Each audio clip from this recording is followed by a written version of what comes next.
US వాళ్ళు ఏంటంటే ఇప్పుడు స్లోగా వాడు బ్యాక్ స్టెప్ తీసుకోవడానికి వాడు ఈ మార్గాలు వెతుక్కుంటున్నాడు. ఎందుకంటే ఇది ఫస్ట్ వారం రోజులు అనుకున్నాడు, మళ్ళీ అనౌన్స్ చేయడం ఏమైంది, నెల రోజులు అవుతుంది అంటున్నారు. ఇప్పుడు నెల రోజులు కాదు, ఇంకా టైం పట్టేటట్టు ఉంది అంటున్నారు.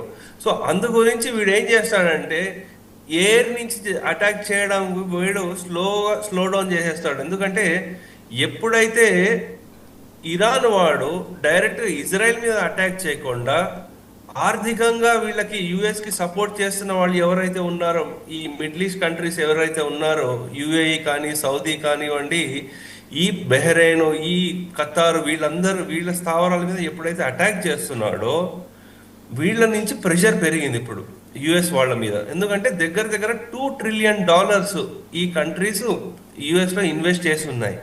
సో అందు గురించి వాడు ఏం చేస్తున్నాడు అంటే వీళ్ళని అటాక్ చేసి వీళ్ళ ద్వారా ప్రెషర్ వాళ్ళ మీద తీసుకొస్తున్నాడు. అయితే చైనీస్ అతను చెప్పింది ఏంటంటే ఇది అవుతుంది డెఫినెట్లీ, ఇది ఒక చైనా వాళ్ళని కూడా కంట్రోల్ చేయడానికి, అంటే దీని మీద గ్రిప్, వీడికి ఆయిల్ సప్లైస్ ఎవరైతే చేస్తున్నారో వాళ్ళన్నిటిని కట్ చేయడం ద్వారా